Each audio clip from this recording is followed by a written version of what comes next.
నమస్తే, నేను మీ Suman, registered hydrogeologist, ground water department, Telangana state.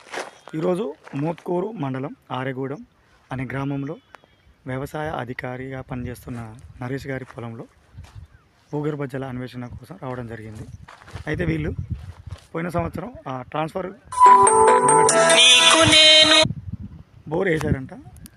మంచిగా వాటర్ తడి అంటే పెద్దగా దుమ్ము లేవలేదు, కానీ వాటరు రాలేదు. కాబట్టి అప్పటి నుంచి మళ్ళీ వదిలేశారు.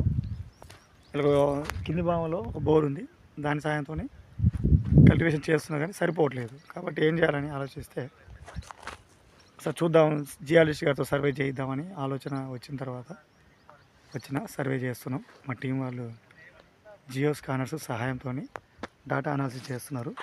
అయితే ఈ నల్లరేగడి భూమి అనేది అక్విఫర్ కాదు, అక్విక్లూడ్ అంటాం దీన్ని. అక్విక్లూడ్ అంటే ఏంటంటే ఈ మట్టి ఉంది కదా, నల్లమట్టి మీద నీళ్ళు పోసారనుకోండి, వాన నీరైనా ఏదైనా పోస్తే ఇది ఆరిపోతానికి నెల రోజులు పడుతుంది దగ్గర. అంటే అంత ఎక్కువ ఉంటుంది, పొరాసిటీ చాలా హైగా ఉంటుంది. అంటే నీటి తేమ అనేది ఎక్కువగా ఉంటుంది ఈ రాయికి, ఈ మట్టికి. అయితే ఈ మట్టి ఉన్నప్పుడు మనం జియోఫిజికల్ మెథడ్ కనుక చేసినట్లయితే రెసిస్టివిటీ అనేది 100 ఓంల కంటే చాలా తక్కువ, అంత తక్కువ వచ్చి మనకు బోరు వస్తుంది అనుకొని మనం ఇస్తాము, కానీ అది ఫెయిల్ అయ్యే అవకాశం ఉంటుంది. నల్లరేగడి భూములలో జియోఫిజికల్ సర్వే చేసేటప్పుడు చాలా జాగ్రత్తగా అనుభవంతో చేయాలి. గుడ్డిగా చేస్తే సక్సెస్ రాదు.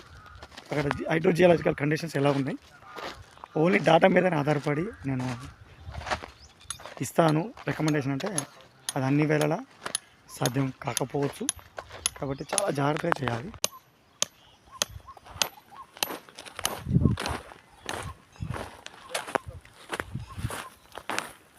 ఇలాంటి కరెంటు తీగలు, హై వోల్టేజ్ పవర్ లైన్స్ ఉన్న దగ్గర దీనికి దూరంగా కనీసం ఒక 15 మీటర్ల తర్వాతనే సర్వే చేయాలి. దీని కింద చేస్తుంటే ఈ జియో స్కానర్స్ డ్యామేజ్ అయ్యే అవకాశం ఉంటుంది, ఎర్రర్స్లో వచ్చే అవకాశం ఉంటుంది.